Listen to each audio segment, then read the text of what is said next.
Yeah, tēnā rā mō tātou. Tēnā rā mō tātou, nau mai, hara mai ki roto I tēnei whare. What I'll do is I'll open us up with a little bit of a mihi, which will include a karakia and a little bit of information about and apologies to people that are here for a run at ORC, sorry, but it'll be quite Queenstown, Wanaka specific. So a little bit of a kōrero about Ngāi Tahu's presence here. So tēnei te mihi ki a tātou. Te mihi tuatahi e te whare e tū nei o te korowai o tēnei kaupapa tēnā koe. Ko rangi nui e tui ho nei rawa ko papatua kuri takato nei a tēnā kōrua. E ngā mate tua tini tini, e ngā mate rauari ki haere atu rā. Ka huri ki te hunga ora a tēnei te mihi ki a tātou. Ka huri ki te mana whenua o tēnei rohi a kapapa tipu runaka e whitu ki raro I te korowai o Ngāi Tahu ka te mamoe me waitaho hoki, tēnei te mihi. Ko I'm here to talk wainua, ko Māori Strategy and Partnerships Manager for QLDC. Nō reira, tēnā koutou, kia mai tātou katoa. Just to explain what I said there, first of all, I mihi to this amazing room or whare, which some pretty interesting conversations take place, and it's sort of the protector of the round of decisions. There's a whakatauki or proverb in Māori which goes, he kai o te rangatira, so the food of the leader, he kōrero, which is we talk. Engari, he kai o te tōhunga, he wānanga. So, however, the kai of the absolute wise person is to wānanga, which a wānanga is like a really intense debate. Okay, and so this is where this room really comes into play. Second of all, I had a mihi to the thing that Māori believe is the reason that we be here, which is our Sky Father and our Earth Mother. I mihi to those that have come before us that paved the way for us to be here today. I mihi to everyone that is living. And then I acknowledged the mana whenua o iwi presence in this area, which is 7 papatipu runaka, of which I will not name, but they range from Moiraki all the way down to Riverton and Colic Bay, so all along there, and they represent tribal councils of Ngāi Tahu. Ngāi Tahu are the iwi that sort of occupy about 3/4 of the South Island. So for QLDC, we have what we call a shared interest, where we don't really deal with Ngāi Tahu as a iwi. We deal with the 7 councils, Māori tribal councils, that through their various river systems, of which, like Whakatipu Wai Māori, Hāwea and Wanaka, their waters would flow out through. That's why they have a shared interest. So those 7 runaka, Moiraki, Karatane, Dunedin, Gore, Invercargill, Bluff and Riverton or Colic Bay, those are where they are situated, and all of, we call this the headwaters, all of these fresh waters flow out through their regions. So that's why they have a claim to have a shared interest in here. So that's my role, mainly is to look after the relationship between QLDC and the 7 papatipu runaka. I do not whakapopa Ngāi Tahu. I think that's on purpose. That they picked me to do this, because then I can't represent any one of the 7 or favour any one of the 7. So my job is typically to welcome everyone here, and if and when you get elected, we'll be spending a bit of time together as I induct the new council into a little bit of the history and how we mean to join our councils together, because traditionally and historically, it's a relationship that's only recently started over the last couple of decades. Tēnei te mihi kia tātou, so a big thank you for all coming and putting yourselves out there. I do have a sick wee boy at home, so I won't be hanging around, but as I said before, I'm sure I'll be catching up with many of you in the coming future. So good luck with your various campaigns and whatnot. And yeah, look forward to getting to know you guys a little bit better in the future. Kia ora. Thank you. Thanks, Anne. Kia ora koutou. Thanks for coming along tonight. Got a presentation to shoot through. Normally I do these things standing up and wandering around, but since it's a small group, we're pretty casual. I'll probably sit down shortly and just talk about things as we go. You just grab that sign out of the way, please. So I'm Warwick Lane from election.com. We've got Deb and Amanda here from ORC as well. They've got a few slides to talk about at the end for a few minutes. My presentation has got 50 slides on PowerPoint. I love PowerPoint. And I'm going to go through the 50 slides very slowly. Read every single word. It won't be death by PowerPoint. But it might take an hour time we go through things. Happy to take questions as we go. Very casual. Let's keep it super informal. Just sing out with anything that you want to know. I want to make sure you go away with all your questions answered about council elections and election land. All right. I'm not sure if you know all the staff here, so I thought we might. Sure. Because yeah, there do seem to be a few of us. So I am Jane Robertson, so I'm the Deputy Electoral Officer. But to my left is Sarah Hitch. She is supporting the communications part, and the highest vote is her campaign. This is Stephen. He is he's communications team leader. And Ben is recording this so that we can put it on the website later, because we do want to make sure it reaches far and wide. Cool, thank you. Thanks, Jane. You need to worry about health and safety or exits? If there is an earthquake, we're probably not in the greatest location. What is it? Drop, cover and hold. Yes, you can exit down the stairs if you need to, but yeah. I hope we do not have to deal with an emergency. Okay, all right then, let's get into it. So as Jane said, that's who I am, that's who Jane is. Jane used to be QLDC's election officer, so she's done quite a few elections as well, and knows pretty much as I do. So these are all the councils that I work for, 47 councils. So the same things that I say in this presentation, I say to all my other councils. Been doing council elections for 40 years. Jumping around the block a bit. I've got a pretty good Porky's radar. So when candidates deal with me, I want them to be straight up because they can get a straight back. Office is based in Christchurch. I live in Tauranga. I come from a small town called Martin, Rangatiki. Anybody been to Martin? You guys been to Martin? Yep. There you go. The highlights then. So yeah, been doing council elections a long time. I've probably done about 900 council elections, by-elections. I've done this presentation about 300 times. This cycle, I'm doing 34 of them, and this is number 31. Only got a few to go. You get asked a bit, why is the Electoral Commission not doing council elections? The simple answer is it's not part of what they do. The Electoral Commission do parliamentary elections, but their legislation does not extend to council elections. I think we'll talk about that. What they do is they provide us with the electoral roll for our elections. That's the only thing they do. They don't have any say, they don't have any jurisdiction over council elections at all. There's no point in anyone ringing the Electoral Commission and saying, how do you, where do I go to vote, what do I do? They don't have anything to do with it. Same with the Ombudsman. The Ombudsman is excluded in his legislation from dealing with council elections and the council's electoral officer. Same with information requests. I don't deal with information requests.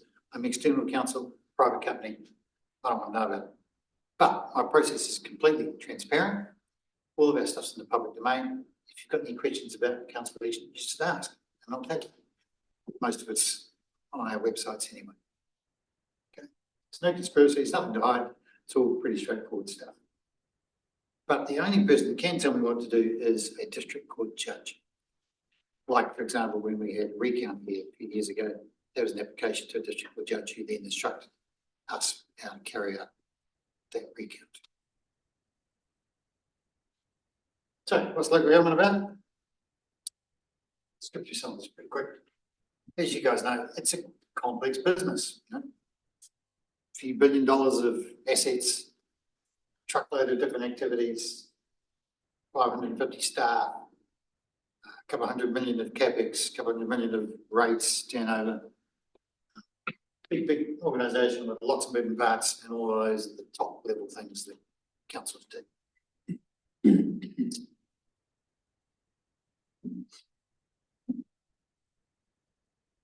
And as a result, standing for council is a big deal. It's not a 5-minute job. So please don't think it's something you can do part-time. It's hard to do around a full-time role. Each council is different. Sometimes it can be done. But of this size, it would be hard to do. Because you're really there to lead the district and be the eyes and ears.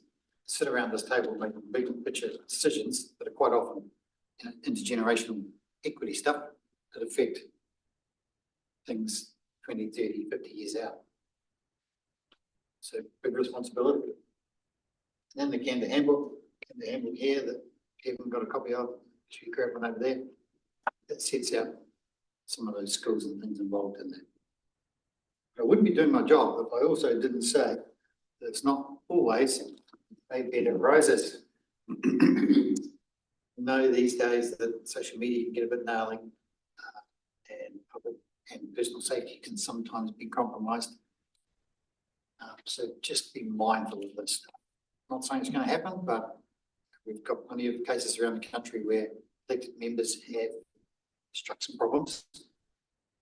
Places where the mayor has had people turn up on their front door saying and doing nasty things. Maybe in your campaigning space, you could use an email address that's not your normal personal email address. Perhaps use a burner phone that's not your normal mobile phone number. Keep things separate just in case. When you go into campaign meetings, like places like this, where the exits are, know where your de-escalation point is, what you could do if someone put you in a place where you felt threatened, and what you would do. Hopefully it doesn't happen, but think about that. You never know when something might go wrong. Same with social media, that can get a bit gnarly, as we know. I'm not a social media person, so I don't know too much about it, but these things to turn it off sometimes. So here's key things that elected members do, set out in the handbook. High level stuff, governance, not operations, strategy, not potholes. And remember, elected members employ just one person, council CEO, Mike Thielen, no one else. Mike is then responsible for the 550 staff.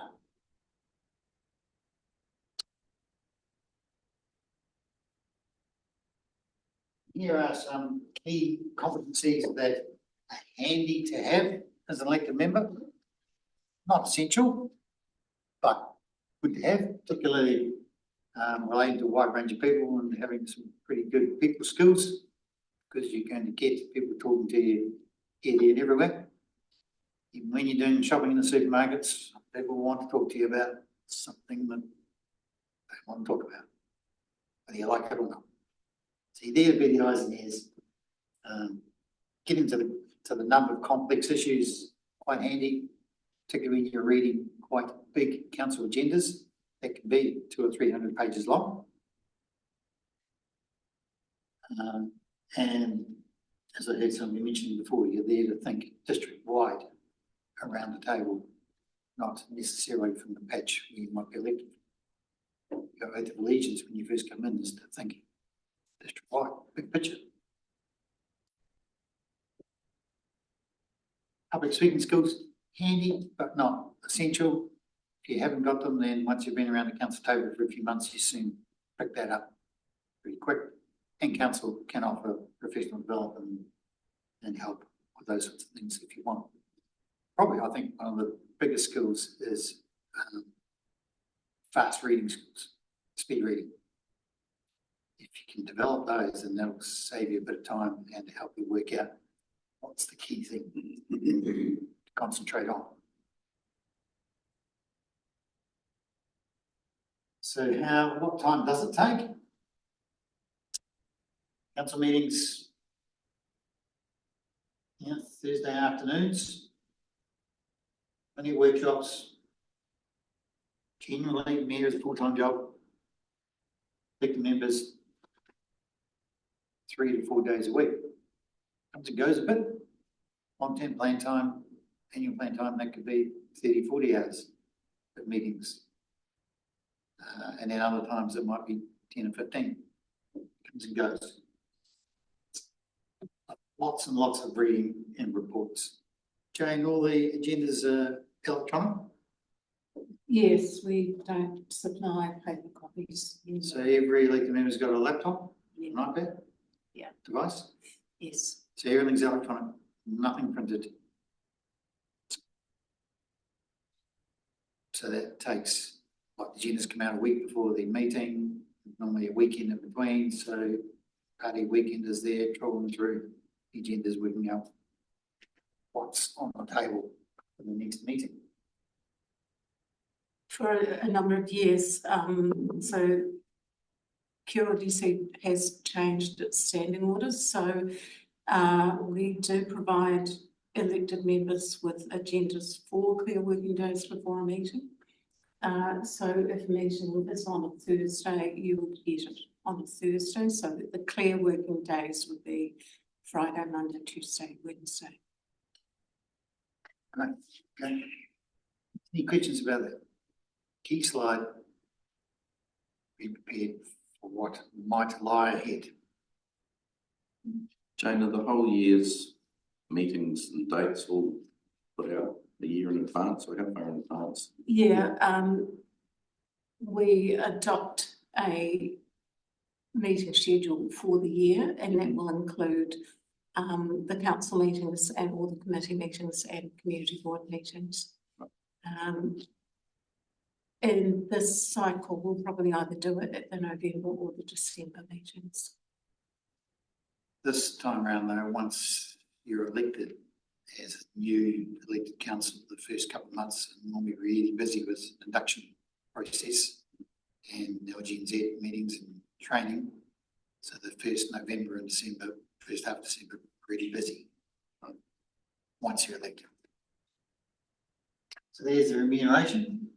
This is not the latest and greatest because it's come out of the change last week. Yeah. Gone up by 4.5%-ish. So within QE, paid monthly, remember elected members are not employees that look after your own tax and ACC as treated self-employed. Some allowances there, and the REM Authority have just also announced a up to $4,500 amount for people, elected members, to put in security systems at home upon a risk assessment being done, if you thought safety was an issue. Optional, but can be provided. Gee, just jump through, but is there. Okay, and the election, so my role, according with the legislation, the Act and the regulations, pretty prescriptive, not always the most exciting piece of legislation. So some people say that my job is being a super boring bureaucrat. I disagree with that sometimes. But I don't think boring would be a word you could use about me. And what I don't do, talk about the level playing field between candidates, but what I don't do is get involved in campaigning and political issues. I don't care what candidates say about each other on social media. I have a sphere of caring. Candidate squabbling is outside there. Someone says nasty things about you, I don't care. So don't complain to me.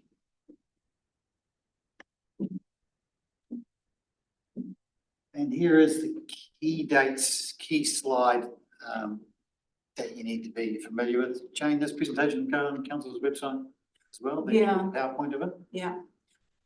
Our signs policy is different. Well, all districts have different ones. So ours requires that election signs only go up 2 months before election day. Yes, good point. 11th of August. So Jane's right. I deal with 47 councils. I've got 47 different audience policies. Some are 3 months, some are 2 months, some are 6 weeks, some are 9 months. I come down the day before, some come down the day after, some come down a week after. They're all over the shop. 2 months, day before. We'll talk a bit more about science later on. Although I try and avoid the science discussion. So trouble about science. Anyway, there's key dates there. Close nominations 1st of August and voting 9th of September to 11th of October. Longer voting period this time, used to be 3 weeks, now just over 4 weeks. Those voting papers will be out there longer, allow the postal system to do its thing. Okay, nomination process. You'll be familiar with these details. Councillors 443. Out to the right are the elector numbers on the roll at what they are a couple of weeks ago, plus ORC's constituency and the community board as well. ORC's numbers are the total 31,335. Why did I not put that in there? You don't know. Remember, random order of candidate names. So on the voting paper, the order candidate names will be completely different for everyone. In your household, you and your partner's order will be different. Completely different. Put it on the fly. This time around, slight change with ORC coming to STV, ranking candidates. A QLDC box as per usual.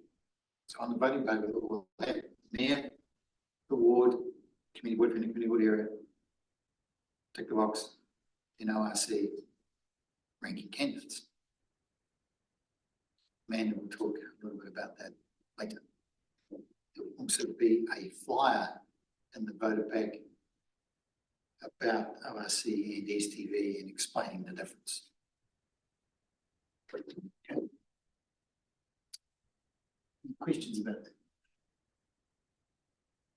So nominations close 1st of August, 12 o'clock, 12:01.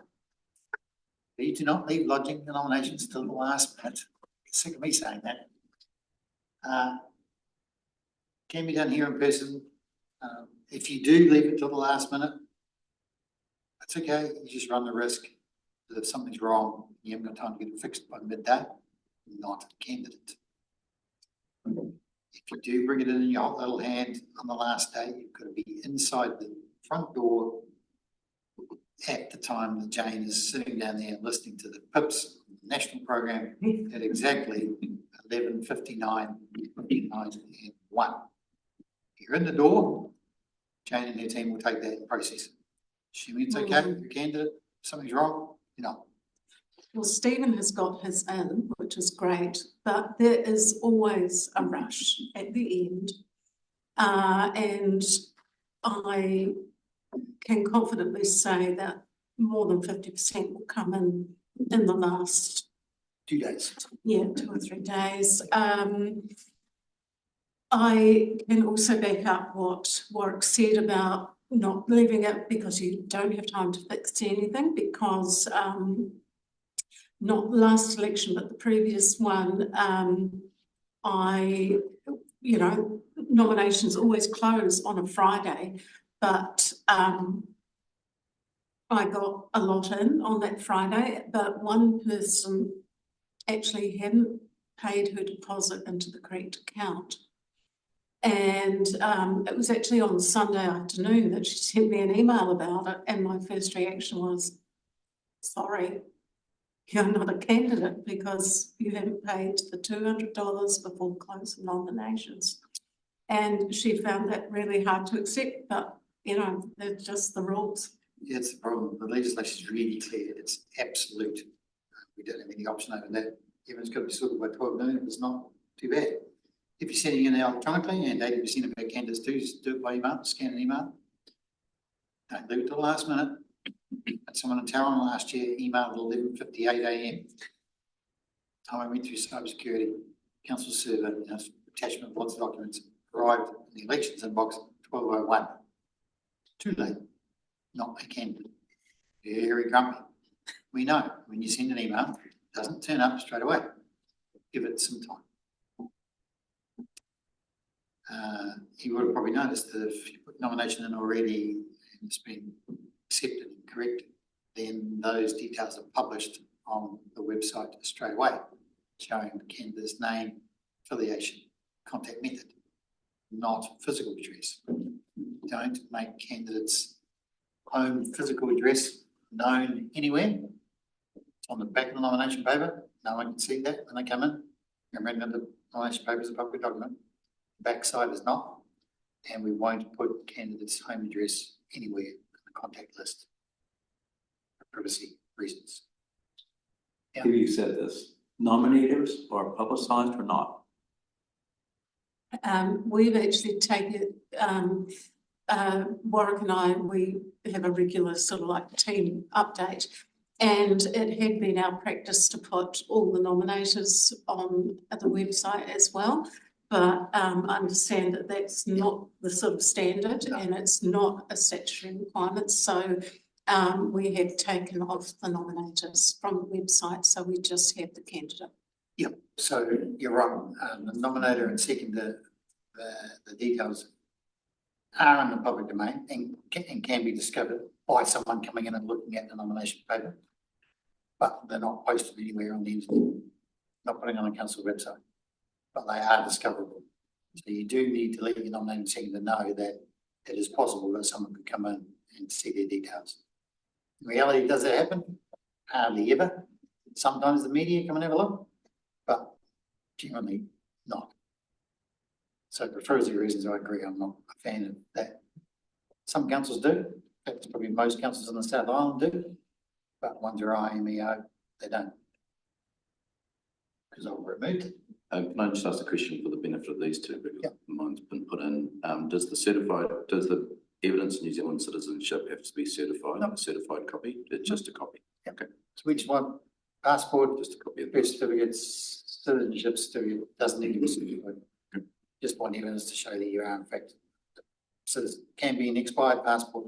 So once you've got a passport, you've got a passport. Might be it today. Yeah, sweet. Same with the deposit, as Jane said, we want to see evidence of the deposit. So you can take a screenshot if you're doing it by email, or you can get that transaction receipt out of the banking system that you can get as a PDF. Catch that. Because Jane's going to go and find it in the bank account. She said it's not there by 12 minutes. Too bad. Can use your commonly used name.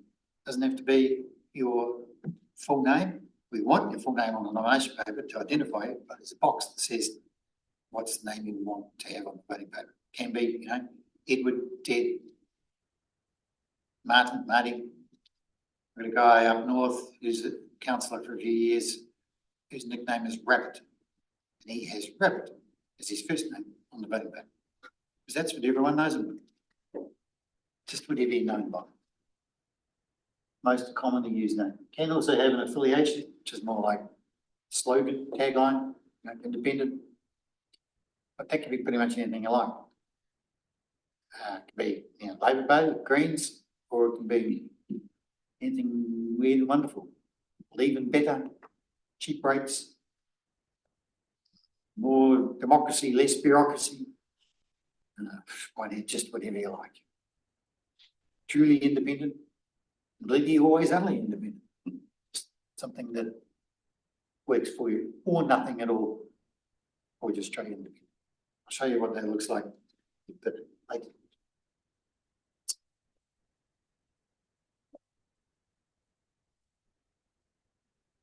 On nomination paper 2, you have to state whether you're standing in other elections, because you can stand in many elections as you like. You don't have to live in the area you're standing, you can live in Dunedin and stand here if you want to. I've just got a guy this week who's put his nomination in, he did last time, 3 years ago, for the mayoralty of Bulla, Westland, Marlborough, Nelson, Tasman. One more, 6 councils, top of the South Island. $200, $200, $200, $200. 6 photos, 6 profiles, 6 payments. Lives in Tasman. Stands in all those, no problem. Just has to state on the nomination paper on each one, I'm standing in. That gets printed at the top of the profile. I'll show you what this looks like soon. Same with principal place of residence. You have to tick the box to say that you live in the area that you're standing in or not. And then that gets printed at the top. Not part of the 150 words, so you don't have to write that in your 150 word profile. We do that automatically. Use your 150 words for your 150 words. And of course, LICs and nominations, we are the LIC goes to their place in Dunedin, and Amanda and Debs will talk about that later. Here's the nomination paper, copies over there.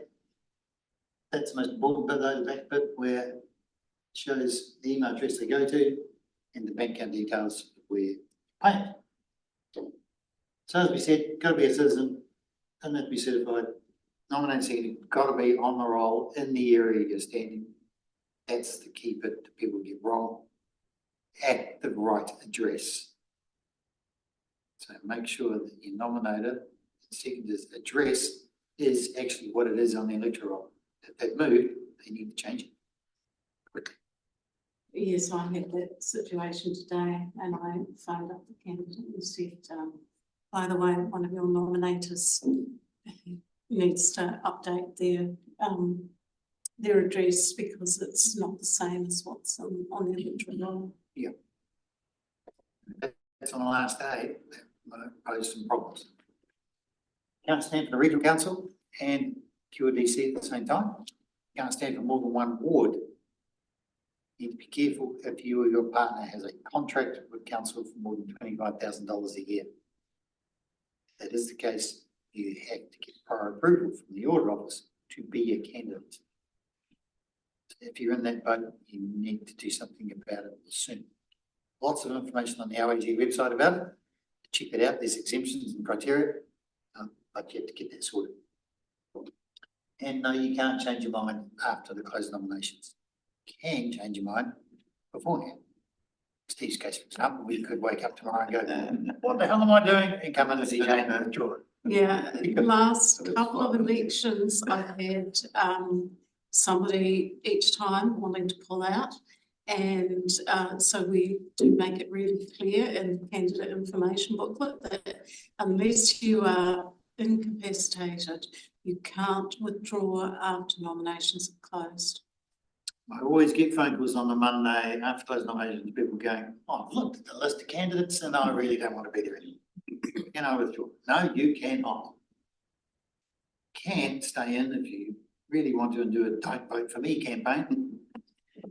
Which is okay, but I've seen a few of them backfire. So I know that I would have picked someone who did it. Be annoying. But yes, change the rate, medical capacity, a few heaps come through, but for this case you can. I had someone a couple of elections ago who had a stroke the day before nominations closed. Medical team came to me the week later and said, couldn't be a candidate, couldn't be elected, if elected. Go through the process. Can be done. Just the same as we do get time to time people who pass away during the voting period. It's happened a few times. Okay, profile statement, 150 words, 50 words max, not 151. Some candidates can try and be very creative and hyphen words that shouldn't be hyphenated. And I gladly unhyphen them. Normal convention applies about the candidate, what you're standing for, not about someone else. Can't talk about another candidate, can't talk about the council CE, talk about the electoral officer, can't name another person. and preferably a PDF, not a PDF, a Word doc, or in the body of the email. We don't like PDFs, it's hard to copy and paste. Nor do we really want a handwritten one, because they're in the butt to retype and check. Having said that, this time around, new process. I don't know, Steve, whether you've got this yet, an email from us with your profile statement and how it's going to look. Mhm. Yeah, I have. You've received that? Yep. Yep. Okay, so a good example. Once the nomination is confirmed, we send an email to the candidate with the profile, pretty much how it's going to look, name, photo, details, for the candidate to check to make sure that we've got the key details right. Not an opportunity, Steve, or anyone else to rewrite their whole profile. We will make material changes, but it's more about, is the name spelled right? Is the affiliation correct? Is it the right photo? And is it in the right election? Because we don't want to cock up when we send out the voting papers, and that's the best time to check it when we send it to candidate. Got a chance to check that and come back to us. If we don't hear from you, we assume it's okay. But you can just reply going, great, thanks, or no, sorry, but that's okay. Everyone will get that a day or so after the nomination is confirmed, and as we get towards the end, that process will speed up. First time we've done that, and so far it's going really well. Candidates very much appreciate it. Remember, candidate contact details on the website now. No physical address. Photos. Photo taken within the last 12 months. And yes, my photo was taken in the last 12 months. Not. If Jane and her team get a photo from you and it doesn't really look like you, then we'll have a chat about that and come back to you. If you're adamant that it is a recent photo in the last 12 months, my IT team will delve into the metadata in the photo and check to see if that is the case. And if not, we'll reject it. So please don't tell us porkies about your photo. Can be, you can smile, it's not, you don't have to be the passport drug dealer look. But no hats, no dark sunglasses, no trees, no pets, no friend, no babies, nothing fancy. Nice, easy, hidden shoulder shot against a good background, colour, higher res as you can get. Don't rip off a 72 DPI photo of your Facebook page and flick it in, because that'll pixelate. When we print it, you'll look like a fuzzy bear. When you get your PDF back with us, you'll see, and it won't look very good. We'll change it. Okay, last 12 months. Be surprised, but as a kid, I had one yesterday from someone who gave me a photo of them as a clown. Just like 3 years ago, we had an ORC with the slime monster. She was adamant she wanted to use a costume as a photo. We said, no, you have to provide a photo to show that you are in fact a real person. So we want to see a normal head and shoulder shot like that to prove and put in the profile booklet that you are in fact who you are. Campaigning wise, you can do whatever you like. Costume, you can have a photo from 3 years ago and you use your old sign. You can have a photo from 20 years ago if you want. You can Photoshop it up to wazoo. It's okay. It's just a profile photo has to be within the last 12 months. That's what it can look like, albeit a current photo. Candidate, lowercase first name, cap surname, then the affiliation, proven dedicated real, sounds like me. And then those two sentences, principal place of residence is or not, and I'm also standing for other elections if you are. So what yours look like? Okay. Yes, mine does look like that, but the actual profile words were not my words, so I did go back with Oh, really? saying that it's not correct. Yeah, it said I had 4 kids and I was a previous engineer. And That's not very helpful. it sounded like the mayor's profile, to be perfectly honest. Thank you. So I did go in with an email back, but I haven't heard back yet. You assumed you were a reply. Yeah. Yeah, no, it wasn't my profile words. Really? Well, they just. No, somebody must have uploaded the wrong. We better check that report. Yeah. Did you look younger? No, it was the same. Right photo. Oh, bugger. Yeah, just said it, I'd done a whole lot of things that I hadn't. Oh, A good point that, so you know, it's not our job to check what you say in your profile is truthful. If you tell porkies in your profile, that's okay, it's up to the voting populace to decide. But we'll, Jane will double check that. But yeah, I did respond and my email address was wrong. Both of those. Great, I'm sure plenty of time. that's the reason for doing it. Great. Thank you. All right, good example. And the videos. So yes, first time that most councils are doing videos. Another tool for people to see what candidates are like. If you want to check it out, you can go to the Tauranga City Council website now and see their videos that are up there, because they're going to be pretty much the same. Done in-house, Hitch and Ben. After the closed nominations, a couple of weeks after, once nominations closed, they'll send you an email saying, here's the deal. It'll be here. Same lighting, same sound, same environment, same background, same level playing field. 90 seconds answering 3 or 4 questions, generic questions like, why are you standing? What skills do you bring? What's the most important thing on council's table in the next 3 years? That sort of stuff. And everyone will get in advance and everyone will get the same questions. How much preparation? How much preparation? I mean, like, what's the timeline between getting the questions and then? Maybe a week. Oh, okay. So you have a few days, a week. Yeah. There'll be a booking process in the email to slot it in. You'll get a 30-minute slot and you'll get to do it a couple of times if you want to. It'll be probably, I haven't talked a bit about this yet, but most councils are doing an interview style where you're not looking down the barrel of the camera. You're looking at the person over here. He's asking the question, not do you hear that, but you answer the question, you're looking sideways. And then the question will be captioned at the top and the answers will be subtitled at the bottom. So that's why I say go to the Tauranga site and you can see what they look like. But you have plenty of time to prep. Okay, makes sense? That's voluntary, yeah? Voluntary, yeah, don't have to. Tauranga had 76 candidates, 66 did the videos. Put them up, 6 of the others that didn't rang up and said, "That's better than I thought, can I please do mine now?" Sure, great, no problem. So, perhaps we'll be managing it. so these are the guys that we're dealing with on that. You can take that video and send it out in your campaigning. It's going to be posted on council's webpage. There'll be a link. You can take that and do what you like.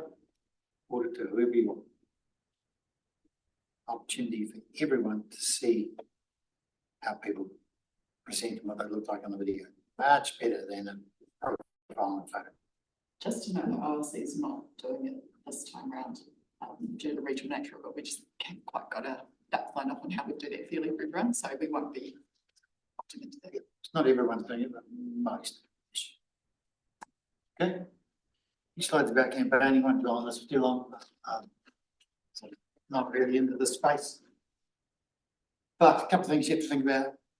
Can't use council resources in your campaigning. Can't use council's logo, council's colours, council's buildings. Can't take a photo of yourself standing outside the council building with the council's name in the background. Can't come into the council chambers sitting around here wearing your Vote For Me t-shirt or holding up a sign saying vote for me during a council meeting, because that's council's live stream, council's social media audience, not candidates' audience.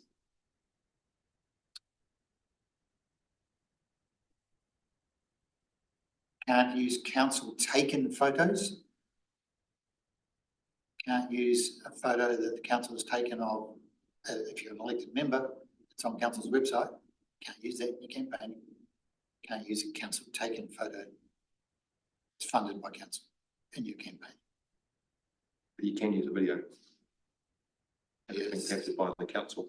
If it's a council funded video. What about the one you just talked about, the one you've asked 3 Oh, questions? yeah, sorry, yeah. Yeah, that's good, yeah. But I think you're meaning, No, I was meaning that was because that's council funded, right? yeah, it is, but it's there for the purpose of people seeing more about the candidates, so that's okay. And it's for everybody. It's for everyone, yeah, level playing field. Just be mindful. What are the colours of the ORC? Not used in? Like that blue and yellow or Blue something and like that. yellow, yeah, I mean, What does that mean? you can't use our logo, but if you've got blue and yellow, The moral of that story is not the same Pantone and not exactly the same colour. Hard to enforce. Different formats, like a yellow on the building outside ORC is different to a yellow on a screenshot on a website or something like that, right? and I think the key thing is that last election we had someone who put the ORC, so the Stafford Street sign outside our building, has their profile, their candidate profile photo on their candidate Facebook page. So that wasn't allowed. But if there are, like, I mean, I'm not the expert. You got to be practical about it. You know, like a good example is London City Council. You know, they have this yellow that the council uses. With every other candidate likes a yellow up there, but they have a specific Pantone colour which recognises that colour that no one else is allowed to use. But you can use close to it. Okay. Just be mindful of that. And I know you don't want to talk about signage and this sort of stuff, but campaign material, does that include a text message where you go, "Boy, are you going to vote for me or not?" Is that a campaign material? How's it go? I'm just sort of thinking the practicalities of WhatsApp chats or things, and you might create them yourself, you send them out to your football team or your social network, and just go, "Hey, don't forget, fill your form in for the end of the weekend," you know? Yeah. Do you have to have this authorisation thingamajiggy statement at the end of that as well?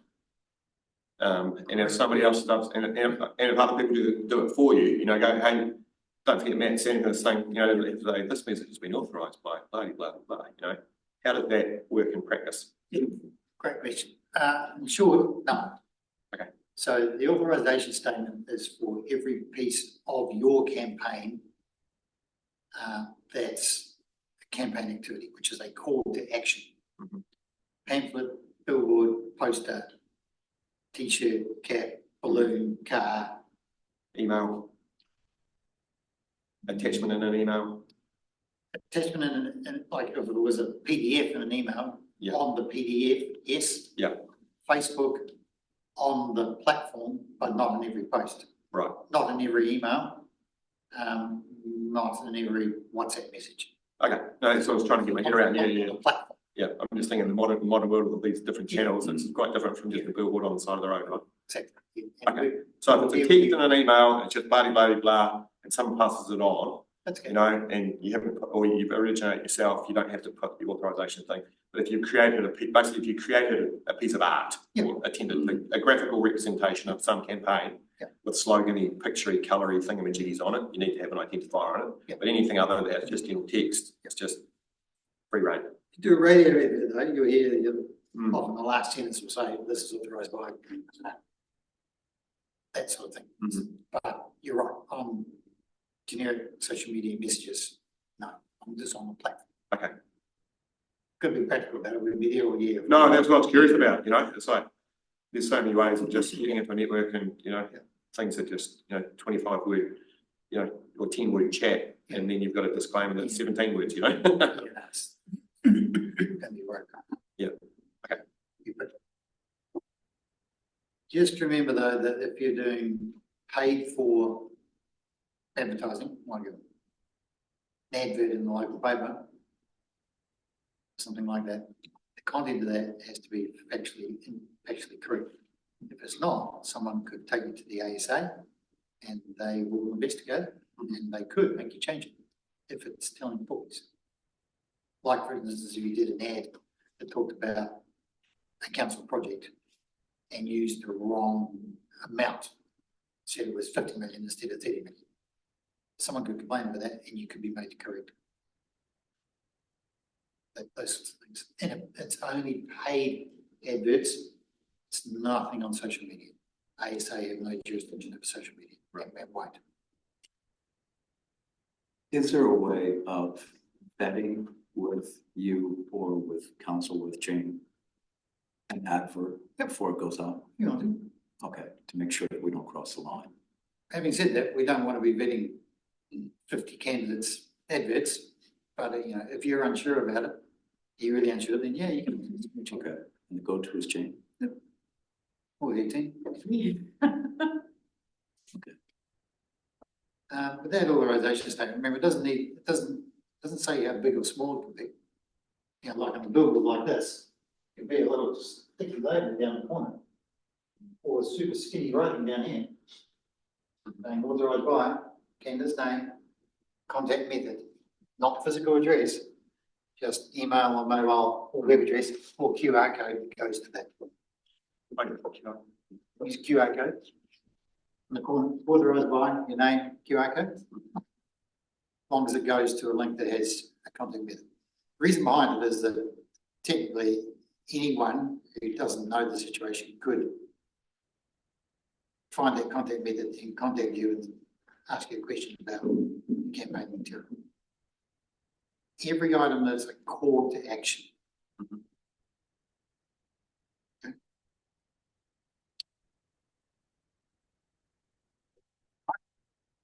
That's it. Social media, covered this already pretty much, but you know, simple premise, council's social media channel is council's social media channel, not candidates. So no campaigning or election on council's channel, monitored by Ben and Hitch. Any comments that are about a candidate or about the election, zapped. If someone continues to do it, blocked. You'd have a grumpy work on the phone. Some of my councils stop comments on every post during the election period. QLDC not doing that yet, no, but might if there was a heap of campaigning stuff. And you've been as the website coordinator. Excellent. Yeah. And you can take council's posts and send them out, do what you like with them. You can repost them, you can share them, and you can add a campaigning message if you want to. You can do whatever you like in your own space, to your own network. You just can't do anything back. Council's channel that might appear on council's feed. Rating, reviewing, checking in, commenting, anything that goes back. It's a simple premise. Take your posts, do what you like, you lot, just don't go backwards. Manage that and we'll all be happy. And Ben will be super happy. Remember, it is illegal to take council's it's illegal to take a photo of your completed voting paper once you've the box and rank the numbers.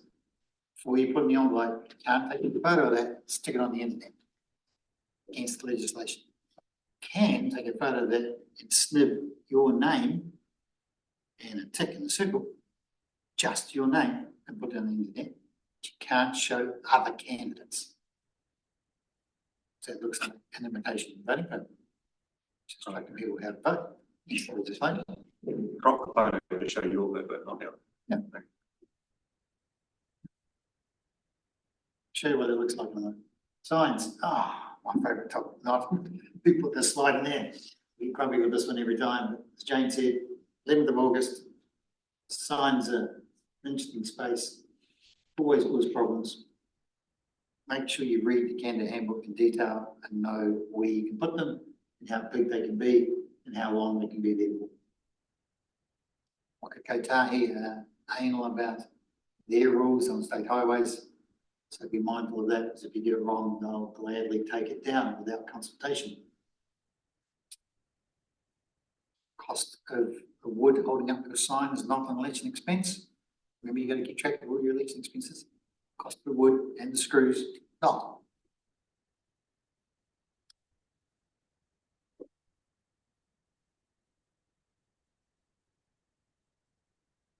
Council's enforcement people are the people to go to.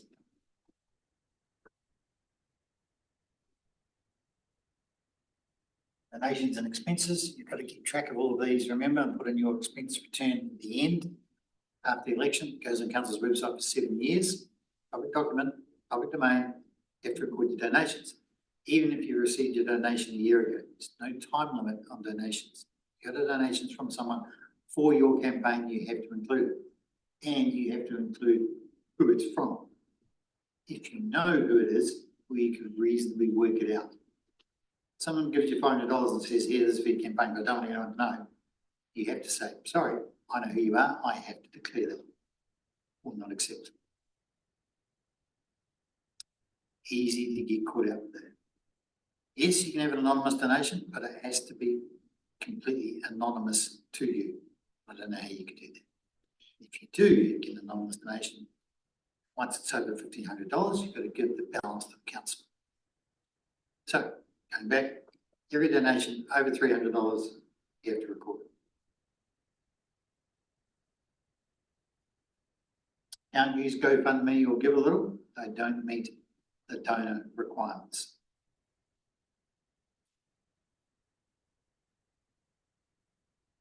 There are the maximum amounts you can spend, including GST, based on the population of those areas, 30,000 across the district.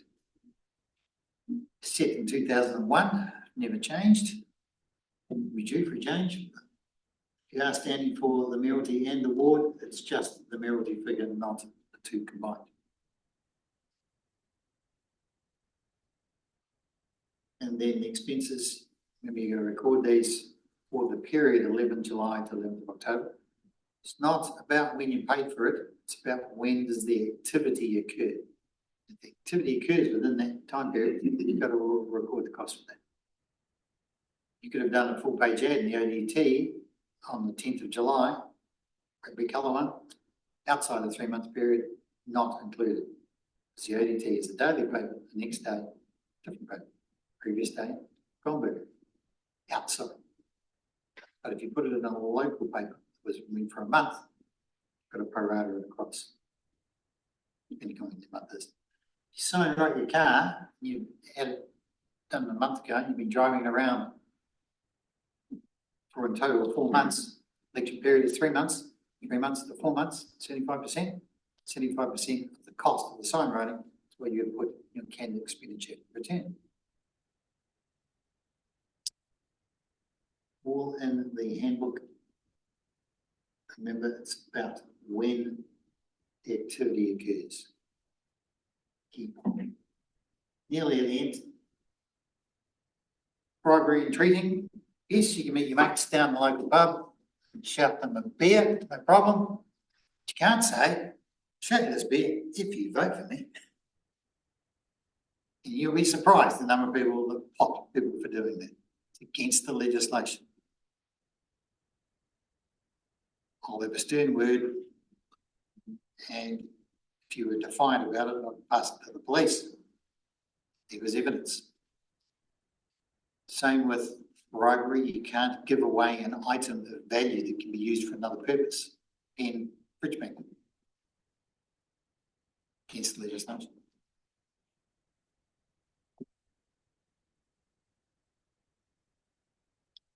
Questions about that? Can have a campaign launch, like in a place like this where people come in and hear how wonderful you are. You can do all that. You just can't provide alcohol. You can provide tea biggies, you can't provide alcohol. Unauthorized advertisements. The previous one, for instance, for councillors, the maximum is 14,000. So in fact, anything over that 14,000 would be unauthorized, correct? You're not allowed to spend over 14,000. Pardon me? You're not allowed to spend over 14,000. So if you did, No. if you put in a return that was 15,000, Right, I would send it to the police and they would prosecute. understood. So you can't. By the same token, if you put it in for 13,999 and someone looked at it and went, I look at all those items and there's something missing there, and complained to me, I would come back to you and say, where's this, this and this? If you weren't able to provide evidence that you'd included it, then I would say, it's got grounds, off to the police. So we don't want to go there. Remember, I'm not interested in what you put in your expense and donations return. I don't care what's in it. My job is just to take it, put it on the internet, council website. I don't even look at it. I don't want the receipts. I'm not interested in what's in it. Just need it back. Once you put it in, you get your $200 deposit back. if you've got more than 25% of the votes of the lowest successful person in that election. So for the mayoralty, the winning mayor, 25% of that is the number of votes you're going to get counted on the positive. Once you put them in. Actually, we did have quite a number last election who didn't get their $200 back. Because finance were just asking me about it, and yeah, it was quite a balance. And then if you don't put your return in, then we do send it to the police and they will follow it up.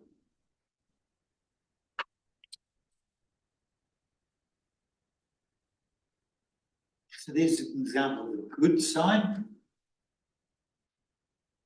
On the left there, a box with a circle in it.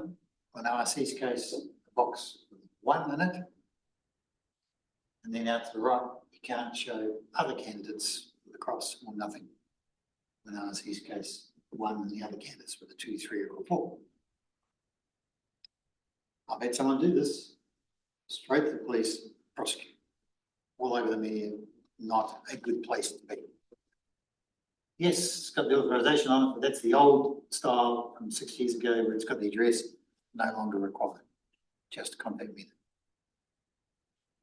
Fred Dagg there on the left has his physical address. Yeah, so don't need it anymore. But in the case of Fred Dagg there on the left, what you would want is his phone number and his email address. Or Or a contact method. Most people these days I've seen put name, authorised by the name, can be campaign manager, just has to be a real person, name and email address.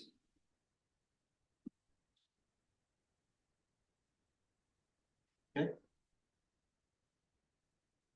Anybody know where that is? Oh, no history council. Very good. Did you know that? Because that's where it's my hometown. Well, near enough. So what's wrong with it? So Michael had a car park underneath the building. He could park in, chose to park his Simon car in the council car park, right next to the front door of the council, which is open. When people walk in, they walk past his car, got some promotion. No, Michael, you can't do that. Council resource, council car park. Put it somewhere else. I made him move it. He was a bit grumpy. Would have been even grumpy when he didn't get back in. Correct. It was very grumpy. Sign written car, he had his authorisation in the back, so there was again. You might remember this next one from election a few years back, sums up how I feel about things sometimes. But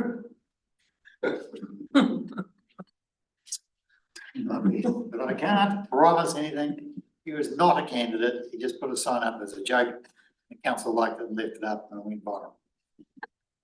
Actually, we used to have somebody who put out, Don't care, vote there. yeah, don't care, vote there, and it was like Winnie the Pooh or something, yeah, Missing last time.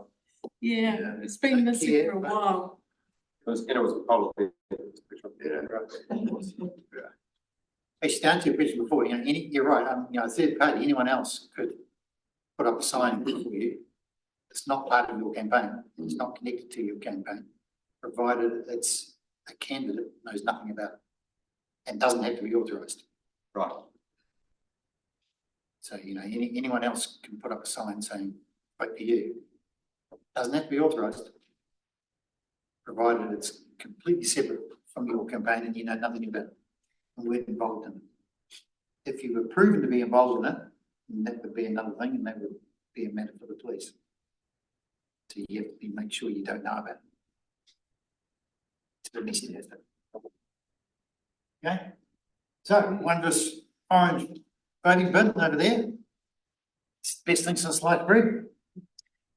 How many of these you got? 17. 17. You've got your list sorted where they're going. Mhm. Can you give me a quick rundown as to where they are? Do you know off the top of your head? Yeah, so the locations in Queenstown will be Pack and Save, New World, the warehouse and Woolworths.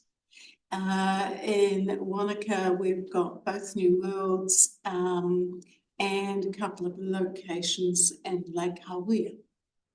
And then we will also use a few council libraries, and we will have a few mobiles. So we will try and get one out to Glenorchy or Kingston, maybe for a weekend and then promote it. But yeah, and Hitch is going to get the ski fields involved as well. So yeah, 17. Have you got one at Chemist Warehouse? No. Have you asked them? No, they've only just opened, actually. They've been quite keen in other places, actually. Oh, right. Yeah, so they've been worth seeing if they can. So yeah, so the key is that there are places where everybody goes to do their normal day business, and we really want people to put them in the orange voting bin rather than the post bin, because these leave regularly get to us much faster than going through the post. Last time in town we had 85% of the votes came through orange voting bins, and of that, almost half of that was from the 6 big supermarkets. So when Jane can say they're at every supermarket, that's really powerful about it. The list is will be in the candidate profile booklet on council's website. There'll be heaps of comms about it. You can take that information and send it to as many people as you like, because I'm wanting you as candidates to encourage anyone and everyone to put it in the voting bin rather than the post. Okay. You can take council's post about it, spread it, what it's like.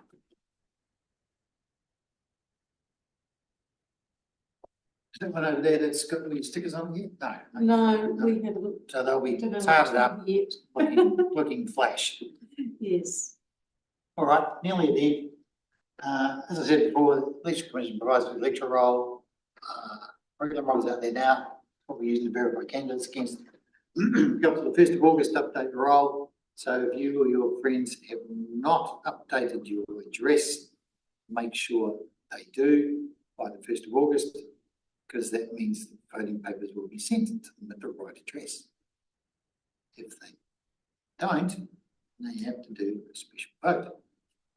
Come into the council office, you on the team here in Wanaka. Easy to do, it only takes a few minutes. Can you go back to the previous slide? What's available for $100? Yeah. So we Final electoral roll. Yeah, a hard copy. Okay. We can sell you a hard copy. Can't give it to you electronically against legislation. Can give you a hard copy for a fee. One of the That's candidates fine. did buy one in 2022. 60, 70 pages. Doesn't really help you that much, but If you want to write letters every, yeah, but you haven't got it electronically, so you've got to extract it somehow.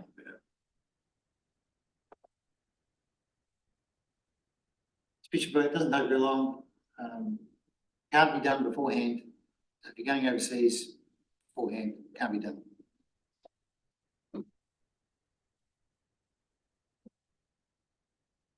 I had someone ask me yesterday at a briefing, what happens if I'm going overseas for the whole voting period and I'm not back till afterwards? My answer was, your voting paper will be sent to your home address. And then she said, and what? And I said, your voting paper will be sent to your home address. Up to the person to sort out what they do. Can't provide advice. People like in this town, many people move around the place, haven't necessarily updated their stuff on their electoral roll. If they don't get papers sent to them, so it doesn't get forwarded from their previous flat or whatever the story is, can they go and get voting papers from council, or they have to track down the ones that have been sent? No, come to council They office. can go and say, hey, I haven't got my voting papers, Yep. can I, you want to be issued to me? Same with those people on the unpublished roll, Mhm. not on lecture roll, they get a letter to say, come into the council and do a special vote. Okay. We'll do about 400 specials, maybe more this time. Yeah. Yeah. So, yeah, we will do special votes here, so downstairs, and we'll also do them in Moruga.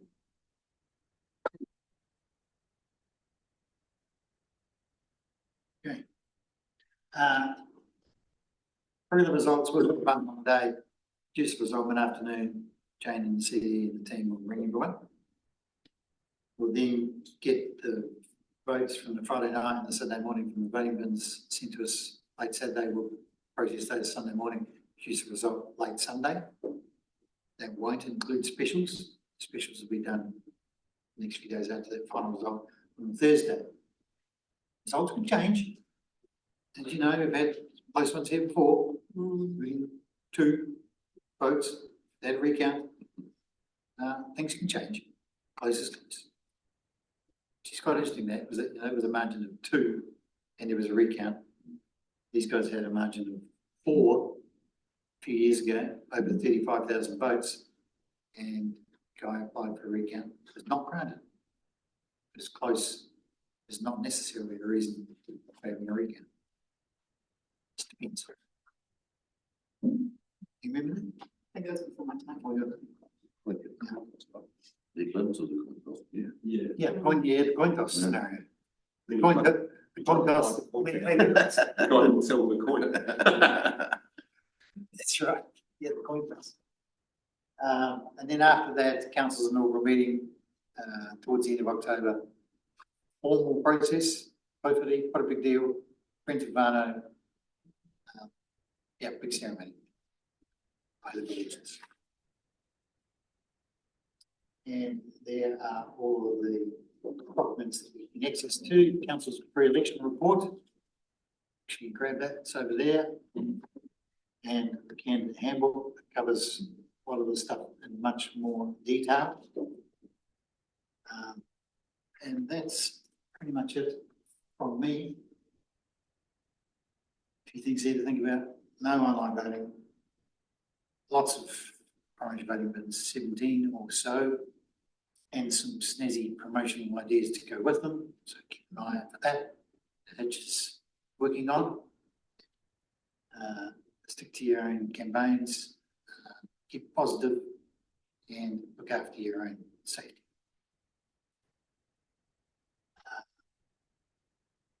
Amanda and Debs have got a few slides to shoot through now, and I'll come back and just do a quick wrap up once that's done. All right. Perfect. Okay. Thank you. Like Mr. Chair. I just ask Jane one question while we're moving to that. Have we ever had a scenario where there hasn't been enough candidates for awards? And if that is the case, what happens then? Yeah. So we get this a bit around the country. Jane, Yeah. Just given the turnout, Yeah. or is it? Yeah, I mean, that's a really pertinent question because in 2022, until the last few days of the nomination period, we only had elections with the mayor. Right. We didn't have them for the council. Right. In the end, did, but yeah, one network news definitely came to do a thing about, an item about it because everybody was saying, what happens?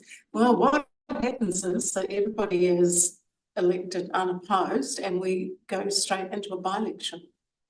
We also had the same. For the spare spot. Yeah. We also had this similar turnout to this event last year, and it was mayoral candidates that came to that one. So yeah, it's very surprising. For our councils last time, we did 46, we had 12 places where there wasn't enough candidates. Right. And then we had 12 by-elections. Actually, we had 10 by-elections. We had 2 others where people were elected and threw their toys out of the cop and resigned straight away. Yeah, we had a resignation pretty much straight away. And you won. Yeah. So that, that happens. Which costs money. Which costs By elections. Yeah. Like you've got to pay for the election and then you've got to contribute, you've got to then pay for the by-election. So it is challenging for councils to manage because by-elections generally aren't in the budget. So yeah, it's pressure in that sense. Yeah, exactly. Well, fingers crossed we don't get that.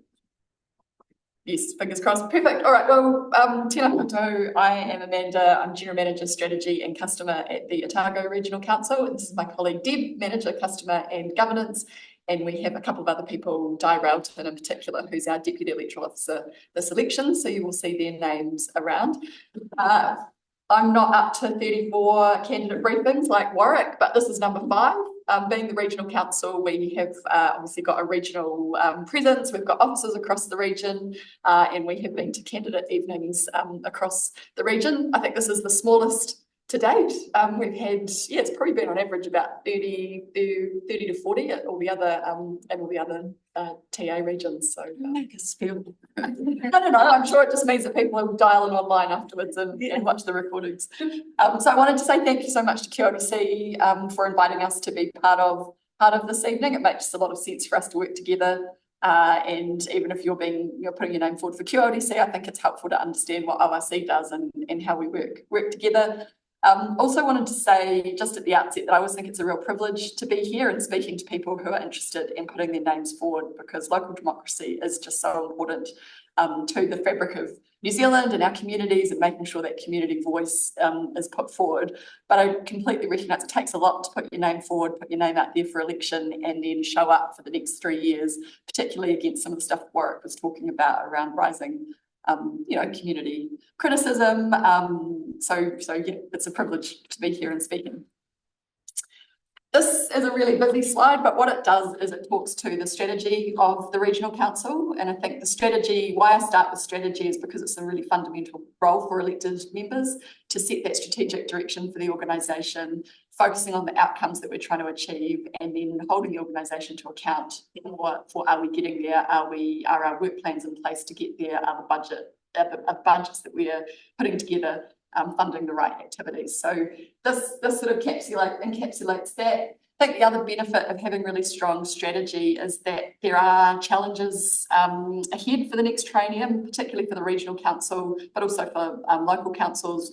Resource management reform is the biggie, and there's obviously been a lot of dialogue about that in the last couple of days, but over the last few months, that is going to require us to be thinking about new roles, potentially new responsibilities, different ways of doing things. And I think strategy, in light of that challenge, strategy helps us keep focused on what we're actually trying to achieve. So the tools in the toolbox might change, the legislation might change, but if we've got a clear sense of where the community wants us to go, where elected members want to set that direction, it helps us navigate that change. One of the other big challenges is fiscal, is financial.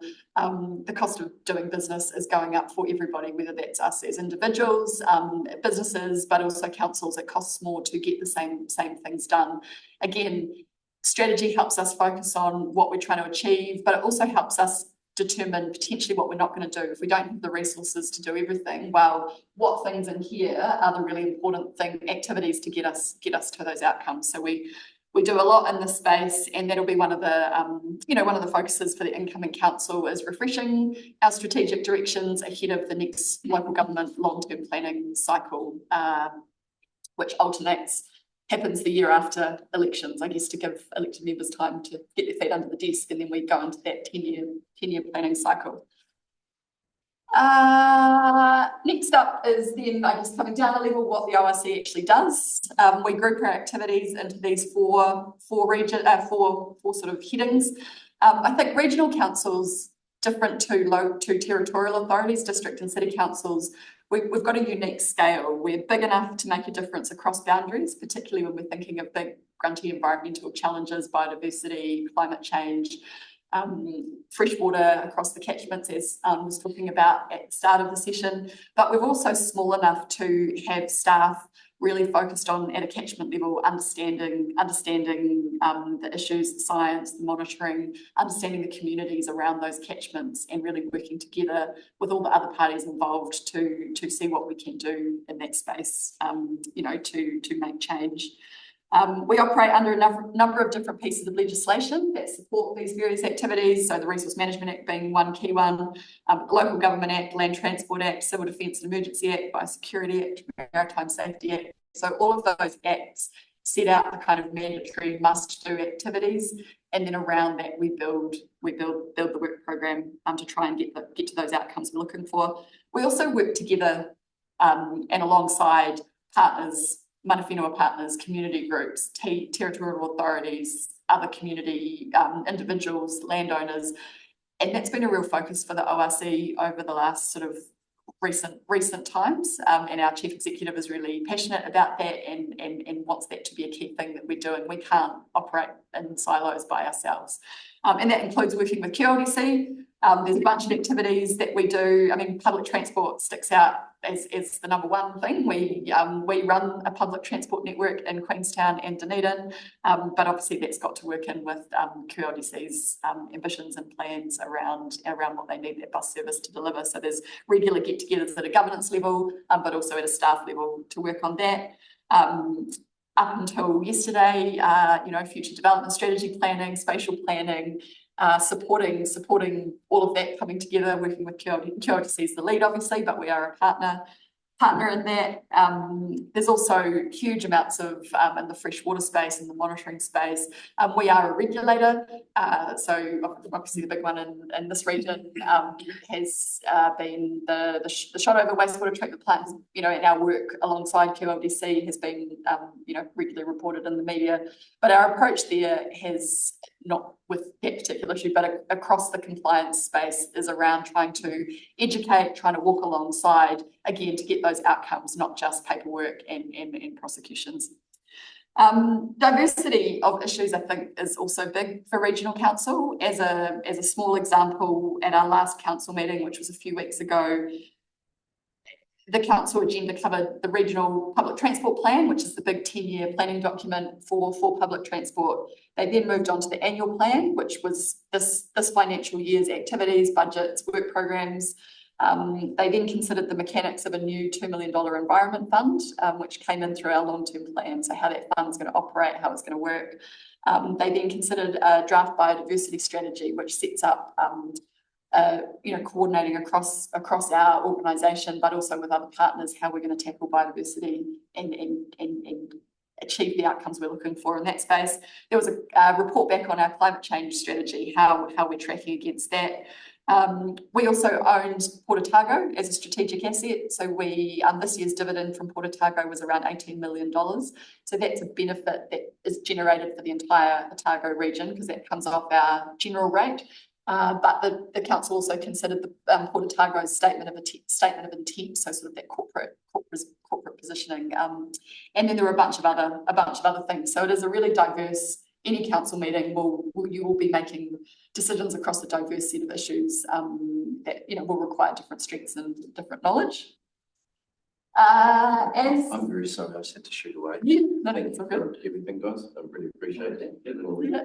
See you out. And I've made a note to check what your candidate statements said. All good. All good. How it's- Can I go this way? Or Yes, yes. Perfect. Thanks, guys. Really appreciate it. Cheers, Steve.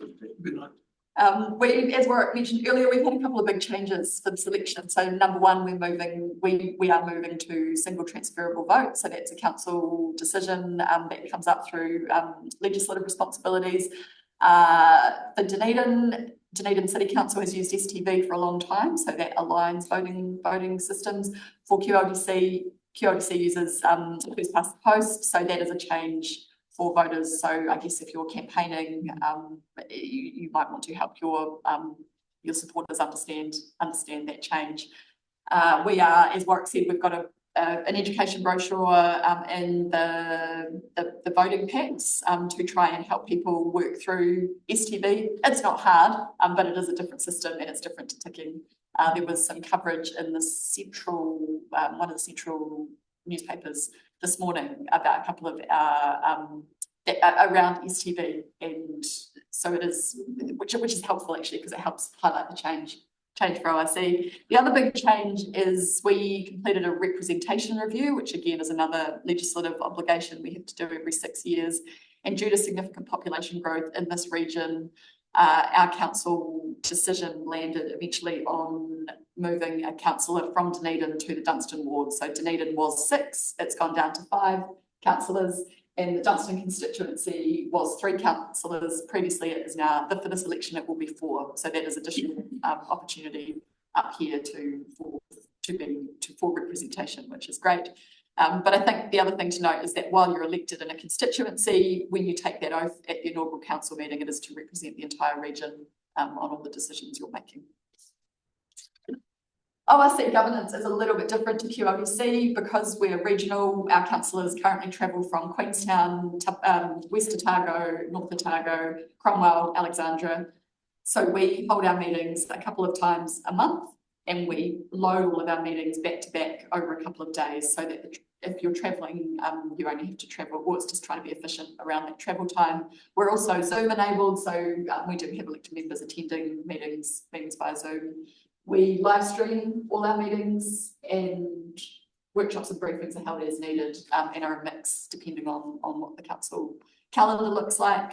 We also hold meetings in the regions, being regional council. We are off to Oamaru next Wednesday for our council meeting, and then we typically do site visits alongside that so that the whole council is getting to understand the region and understand the issues in different places. Our REM is up there, as Warwick said, that is the old remuneration. At next week's council meeting, the council will be receiving a paper providing the updated REM figures. I think the other wee note for us, our inaugural meeting is a little bit different to district councils because one of the key jobs to do at that inaugural meeting is to elect a chair. So while mayors are elected by the community, for regional councils, the chair is elected by the elected members. So the first paper will be, the first thing will be doing your oaths, and then it'll be voting on a voting system to elect the chair and the deputy chair, and then it is calling for nominations for chair, getting that voting process done, and then the deputy chair. So our inaugural meetings don't tend to be as ceremonial as territorial authority meetings because there's that key piece of business that can generate, well, it depends. It's just a different way to start. Politics, yeah. Politics at play, and we don't know who the chair's going to be, obviously most of the time going into those meetings. So that once we've had that inaugural meeting, once we've got a chair and a deputy chair, we then start to get moving on committee structures and people to different roles, and all of those decisions have to be made in the first couple of months. We're also working with mana whenua around a partnership hui pretty early on in that first couple of months to head out to Otako to build those connections with mana whenua from the outset. And there will be induction activities, as Warwick has talked about, plus a couple of formal council meetings to do the calendar and other activities. This is probably just echoing what Warwick has already talked about. There's a bunch of information on our website. Our pre-election report went up today, so that is now available for you to review. We've got standing information, we've got a candidate handbook. Local Government New Zealand also has heaps of material on their website, including modules for people putting their hand up for the first time if you're interested. And we've got a very friendly team. So Anthony works with Warwick at elections.com. He's our electoral officer. As I said, Di Railton is our deputy electoral officer, and Deb, myself. Our chief executive, Richard, is really open and interested in talking to anyone interested in standing for ORC. And yeah, our chair, various other people would be happy to chat. That is it from me. Yeah. So very happy to answer any questions, but I'm sure most of the questions will be for Warwick. Thanks, Amanda. I think the key thing about this is that standing for the OSC, the process of being a candidate and all the same rules are exactly the same. It's the same issues with profiles and authorisations and all that. So no great dramas there, same legislation. And Amanda's right. The key thing is QLDC, tick the box, ORC, rank the candidates, order of preference. And if you can help with that, then get me out there, great. I know some of the stuff sounds a bit compliance-y and there's lots of rules of do this and don't do that, but it's not that hard. Our job, Jane, and my job is to make it as easy as possible for you as we can. So we're here to help any questions you've got in doing your nominations or any of the campaigning stuff. Please just sing out and we'll get you over the line. But please do not leave lodging your nomination until the last minute. And that's it from me, really. Get the other questions and go, otherwise we'll wrap it up. All good, thank you. All right, thank you. Thank you very much. Thanks for being on. Matt is